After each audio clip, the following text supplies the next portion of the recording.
اس کاغذ پر ان کے نام اور ایڈریس لکھے ہوئے ہیں سر۔ میں نے اس کے ہاتھ سے کاغذ کا ٹکڑا لیتے ہوئے کہا۔ کاغذ کے پرزے پر 2 آدمیوں کے ہندو نام اور نیچے کراچی کا کوئی ایڈریس لکھا ہوا تھا جو میں نے اس وقت نہ پڑھا، اور کاغذ جیب میں رکھتے ہوئے چیف کو ڈانٹ کر کہا، سینٹرل انٹیلیجنس تمہارے خلاف بھی ایکشن لے گی۔ آخر تم لوگوں کو ہماری بھارتی حکومت نے اس لیے یہاں بھیجا ہے کہ تم یہاں بیٹھ کر جنتا کی کمائی سے عیش اڑاؤ۔ چیف کچھ کہنے لگا تو میں نے اسے جھڑکتے ہوئے کہا، شٹ اپ، تم سب بیکار آدمی ہو۔ میں نے امرتسر سینٹر کو وائرلیس پر بریف کر دیا ہے، تم تینوں کو واپس بلا لیا جائے گا۔ اب میں جاتا ہوں، تم لوگ اس وقت تک یہاں رکو گے جب تک مجھے امرتسر سینٹر سے کوئی ایڈوائس نہیں ملتی، اوکے؟ یس سر، چیف نے مردہ سی آواز میں کہا۔ میں اٹھ کھڑا ہوا۔ میں امرتسر سینٹر وائرلیس میسج کا جواب لینے جاتا ہوں۔ دروازے کو اندر سے کنڈی لگائے رکھنا، اور خبردار کمرے میں زیادہ روشنی نہیں ہونی چاہیے۔ چیف یہ کہہ کر جلدی سے اٹھ کھڑا ہوا۔ میں نے دروازے کے پاس جا کر پلٹ کر کہا، تمہارے پاس پاکستانی کرنسی میں 1000 روپیہ ہوگا؟ چیف نے جلدی سے اپنے کوٹ میں ہاتھ ڈالا اور بٹوے میں سے 100 کے نوٹ نکال کر میری طرف بڑھائے۔ سر یہ 700 پاکستانی روپے ہیں سر۔ ٹھیک ہے، میں نے روپے لے کر کہا، میرے پاس 10,000 کی انڈین کرنسی ہے، مجھے تمہارے پاس جلدی آنا پڑا، پاکستانی کرنسی میں اس رقم کو تبدیل نہیں کرا سکا۔ No problem sir. میں نے چیف کی طرف غور کر دیکھا۔ زیادہ انگریزی مت بولا کرو، پاکستان میں رہتے ہو تو اردو میں بات کیا کرو۔ یہ کہہ کر میں دروازہ کھول کر باہر نکل گیا۔ باہر نکل کر میں رک گیا اور دروازے کی طرف دیکھا۔ چیف نے دروازہ بند کیا اور اندر سے بولٹ کر دیا۔ میں وہاں سے سیدھا ہوٹل کی لابی میں آ گیا۔ یہاں ایک جانب کونے میں چھوٹا سا ٹیلی فون بوتھ بنا ہوا تھا۔ بوتھ میں داخل ہوتے ہی ساتھ لگی ہوئی ٹیلی فون ڈائریکٹری میں ایمرجنسی پولیس کا نمبر تلاش کرنے لگا۔ ہوٹل کے کاؤنٹر سے میں نے ایمرجنسی پولیس کا نمبر اس لیے نہ پوچھا کہ وہاں خامخواہ کا خوف و ہراس نہ پھیل جائے اور تینوں تخریب کار کمرے سے فرار نہ ہو جائیں۔ مجھے بڑی جلدی ایمرجنسی پولیس فورس کا نمبر مل گیا۔ میں نے نمبر ڈائل کیا۔ دوسری طرف سے کسی نے ریسیور اٹھا کر کہا، ایمرجنسی پولیس فورس سر، کیا بات ہے؟ میں نے کہا، میری بات غور سے سنو، میں تمہیں اپنا نام نہیں بتا سکتا۔ میں پنڈی کے مرغلہ ہوٹل کی لابی سے بول رہا ہوں۔ اس ہوٹل کے کمرہ نمبر 7 میں اس وقت انڈیا کے 3 ہندو تخریب کار موجود ہیں۔ انہیں فوراً پولیس کارٹ بھیج کر گرفتار کیا جائے۔ دیر نہیں ہونی چاہیے، ہو سکتا ہے وہ آدھے گھنٹے کے اندر یہاں سے فرار ہو جائیں۔ دوسری طرف سے پولیس اہلکار نے کہا، فکر نہ کریں سر، ہم ابھی پولیس گارڈ بھیج رہے ہیں۔ میں نے فوراً فون بند کر دیا۔ میں ہوٹل کی عمارت سے نکل کر سامنے والی سڑک کی دوسری جانب رات کے اندھیرے میں درختوں کے پیچھے چھپ کر بیٹھ گیا۔ مجھے ایک ہی خطرہ تھا کہ کہیں ان لوگوں کا سرگنا اصلی کرنل چڈھا پولیس گارڈ پہنچنے سے پہلے ہی وہاں نہ پہنچ جائے، پھر میں کچھ نہیں کر سکتا تھا۔ ان لوگوں پر ساری بات کھل جاتی اور وہ ہوٹل کی دوسری طرف سے رات کے اندھیرے میں فرار ہو سکتے تھے۔ میں تخریب کاروں کے سرگنا کرنل چڈھا کو بھی پکڑنا چاہتا تھا، لیکن ان تخریب کاروں کی گرفتاری کے بعد پہلے وہاں ایسا موقع نہیں بن رہا تھا۔ پنڈی ایمرجنسی پولیس نے انتہائی مستعدی اور فرض شناسی کا ثبوت دیا اور 10 منٹ بھی نہیں گزرے تھے کہ پولیس کی 2 گاڑیاں ہوٹل میں داخل ہوتی نظر آئیں۔ وہ خاموشی سے دونوں گاڑیاں لان کی ایک جانب درختوں کے نیچے اندھیرے میں کھڑی ہو گئیں۔ میں نے ان میں سے 15-16 پولیس کے مسلح سپاہیوں کو چھلانگیں لگا کر نکلتے دیکھا۔ 6-7 سپاہی ہوٹل کے دونوں جانب دوڑ پڑے تاکہ ہوٹل کا محاصرہ کیا جائے۔ 6 سپاہی وہیں بندوقیں لے کر کھڑے ہو گئے۔ کچھ سپاہی ایک تھانے دار کی جمعیت میں ہوٹل کی لابی میں گھس گئے۔ تھوڑی ہی دیر میں ہوٹل کے عقب سے کچھ آوازیں بلند ہوئیں۔ فائر کی آواز بھی آئی۔ یہ پستول کا فائر تھا۔ شاید کسی تخریب کار نے فائر کیا تھا یا پولیس انسپکٹر نے فائر کیا تھا۔ دوسرے ہی لمحے میں نے دیکھا کہ پولیس کے آدمی تینوں تخریب کاروں کو پکڑ کر لا رہے تھے۔ انہیں ہتھکڑیاں لگی ہوئی تھیں۔ پولیس کی باری نفری نے انہیں اپنے گھیرے میں لے رکھا تھا۔ تینوں تخریب کاروں کو پولیس نے گاڑی میں دھکیلا اور گاڑیاں ہوٹل کی عمارت سے نکل کر سڑک پر ایک طرف روانہ ہو گئیں۔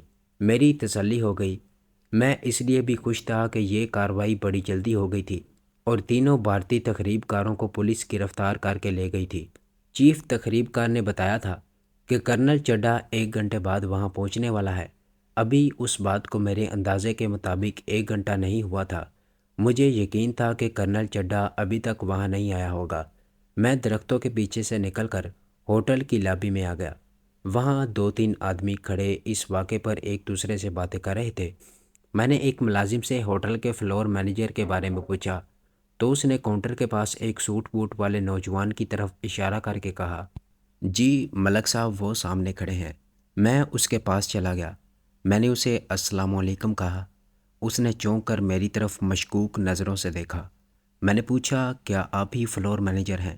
اس نے بے دلی سے کہا، جی ہاں، فرمائیے کیا خدمت کر سکتا ہوں۔ ہوٹل پر چھاپا پڑنے کے بعد وہ کافی پریشان لگ رہا تھا۔ میں نے بڑے پر اعتماد لہجے میں کہا، میرا نام راجہ غلام سرحد ہے، میں پنڈی انٹیلیجنس کا پولیس انسپیکٹر ہوں۔ ہمیں یہ بھی اطلاع ملی تھی کہ جس کمرے میں انڈین تقریب کار ٹھہرے ہوئے ہیں وہاں ان کا ایک چیف بھی تھوڑی دیر بعد آنے والا ہے۔ فلور مینیجر نے ٹھنڈا سانس بھر کر کہا، ہماری پہلے ہی بڑی بدنامی ہو چکی ہے، آپ کی پولیس پہلے ہی 3 آدمیوں کو پکڑ کر لے گئی ہے۔ میں نے کہا، لیکن ان کا چیف باہر سے آنے والا ہے اور کمرہ نمبر 7 ہی میں ان سے آ کر ملے گا۔ اس کا نام کرنل چڈھا ہے، وہ بھارتی خفیہ ایجنسی کا آدمی ہے اور اس کا پکڑا جانا نہایت ضروری ہے۔ میرے ساتھ پولیس کے 4 مسلح سپاہی بھی ہیں جو درختوں کے پیچھے چھپے ہوئے ہیں اور میرے خاص اشارے کے منتظر ہیں۔ فلور مینیجر نے کہا، ٹھیک ہے جناب، آپ جو کہتے ہیں ہم ویسے ہی کریں گے۔ میں نے کہا، پہلی بات تو یہ ہے کہ یہاں آپ کے سوا کسی دوسرے کو اس بات کا علم نہیں ہونا چاہیے۔ دوسری بات یہ ہے کہ میں کمرہ نمبر 7 میں چھپ کر بیٹھوں گا کیونکہ بھارتی کرنل چڈھا ہماری اطلاع کے مطابق اسی کمرے میں اپنے ساتھیوں سے ملنے آ رہا ہے۔ اس کے بعد ہم اسے گرفتار کر کے لے جائیں گے۔ فلور مینیجر نے بڑی عاجزی سے کہا، سر میں ایک ہی گزارش کروں گا کہ اب کوئی فائرنگ وغیرہ نہیں ہونی چاہیے، خاموشی سے اس تقریب کار کو پکڑ کر لے جائیں۔ میں نے کہا، ایسا ہی ہوگا، آپ بے فکر رہیں، مجھے جلدی سے کمرہ نمبر 7 کھول دیں۔ فلور مینیجر نے مجھے وہیں رکنے کا اشارہ کیا۔ کاؤنٹر پر جا کر کمرہ نمبر 7 کی چابی لی جسے تقریب کاروں کی گرفتاری کے بعد مکفل کر دیا گیا تھا اور مجھے ساتھ لے کر پیچھے سے ہوتا ہوا کمرہ نمبر 7 میں لے آیا۔ اس نے دروازہ کھول دیا اور کہا، سر ایک مہربانی کریں کہ یہ جو تقریب کار باقی رہ گیا ہے اسے گرفتار کر کے بس یہاں سے لے جائیے گا، کوئی فائرنگ وغیرہ نہ ہو۔ میں نے کہا، آپ فکر نہ کریں، آپ اب چلے جائیں اور ہرگز کسی سے بھی اس بارے میں بات نہ کریں۔ فلور مینیجر چلا گیا۔ میں نے کمرے کی بتی جلا کر دروازہ بند کر دیا۔ مجھے اس بات کا خطرہ تھا کہ تقریب کاروں کے سرگنا لوگ بڑے ہوشیار ہوتے ہیں۔ اگر اسے معلوم ہو گیا کہ اس کے آدمی پکڑے گئے ہیں تو وہ کبھی اس طرف کا رخ نہیں کرے گا۔ لیکن میری خوش قسمتی تھی کہ کرنل چڈھا کو یہاں جو کارروائی ہو چکی تھی اس کے بارے میں کچھ معلوم نہیں ہوا تھا۔ اس لیے میں نے کمرے کی چیزوں کو درست کیا اور جیکٹ کا اوپر والا بٹن کھول کر بڑے اطمینان سے صوفے پر بیٹھ گیا۔ 15-20 منٹ کے بعد دروازے پر دستک ہوئی۔ میں جلدی سے اٹھ کر دروازے کے پاس گیا۔ میں نے پوچھا، کون ہے؟ دوسری طرف سے کسی نے باری مردانہ آواز میں پوچھا، تم کون ہو؟ میں نے کہا، میں چیف ہوں۔ باہر سے آواز آئی، میں تمہارا افسر ہوں۔ میں نے کہا، اپنا پاسورڈ بتاؤ۔ اس نے کہا، کیا مہارانی صاحبہ اسی کمرے میں ٹھہری ہوئی ہیں؟ میں نے اطمینان کا سانس لیا۔ جس بدبخت بھارتی دہشت گرد کا مجھے انتظار تھا وہ دروازے کے باہر کھڑا تھا۔ میں نے فوراً کہا، مہارانی صاحبہ صبح مر گئی ہیں۔ دوسری طرف سے آواز آئی، مجھے مہارانی صاحبہ کی آرتی کے پاس لے چلو۔ میں نے دروازہ کھول دیا۔ ایک دراز قد کا مگر دبلے بدن کا ایک ادھیڑ عمر شخص اندر داخل ہوا۔ اس نے بھورے رنگ کا گرم سوٹ پہنا ہوا تھا، سر پر کراکلی ٹوپی پہنی تھی۔ میں نے اس کے اندر آتے ہی دروازہ بند کر دیا۔ اس نے اندر آتے ہی جیب سے سنگار نکال کر سلگایا اور پوچھا، باقی دونوں کہاں ہیں؟ میں نے کہا، سر آپ کرنل چڈھا صاحب ہیں نا؟ اس نے کھڑے کھڑے میری طرف گور کر دیکھا اور کہا، ہاں، مگر تمہارے دونوں اگروادی کہاں ہیں؟ میں نے کہا، سر ایک ایمرجنسی پیدا ہو گئی ہے، میں ساری بات آپ کو ابھی بتاتا ہوں، آپ یہاں بیٹھ جائیں۔ اس نے مجھ سے پوچھا، تم کون ہو؟ میں نے کہا، سر میں چیف ہوں، ہماری پہلے کبھی ملاقات نہیں ہوئی اس لیے آپ مجھے پہچان نہیں رہے۔ وہ کرسی پر بیٹھ گیا۔ کیا پولیس کو پتہ چل گیا ہے؟ میں نے کہا، جی نہیں سر، ہم اگروادی اتنے کچے نہیں ہیں سر، بس ایک خطرہ پیدا ہو گیا ہے۔ پولیس کسی دوسری واردات کی تفتیش کرنے یہاں ایک کمرے میں آئی ہوئی ہے۔ وہ جلدی سے اٹھ کھڑا ہوا، تب تو ہمیں یہاں سے نکل جانا چاہیے۔ یہ کہہ کر وہ اٹھا اور دروازے کی طرف بڑھا۔ جیسے ہی وہ دروازے کی طرف بڑھا میں نے اپنا الٹا بازو پوری قوت سے اس کی گردن کے پیچھے مارا۔ میرے فولادی بازو کی ضرب ایک ہتھوڑے کی طرح اس کی گردن پر پڑی۔ وہ منہ کے بل گرا۔ میں نے اس کے گرتے ہی اس پر چھلانگ لگا دی اور اس کی گردن کو اپنے بازو کے شکنجے میں لے کر زور سے اوپر کو جھٹکا دیا۔ اس کا جسم ڈھیلا پڑ گیا۔ میں نے پوری طاقت سے ایک اور جھٹکا دیا، مگر میرے پہلے جھٹکے نے ہی اس کی گردن کا منکا توڑ کر اس کا کام تمام کر دیا تھا۔ میں نے اس کی جیبوں کی تلاشی لی۔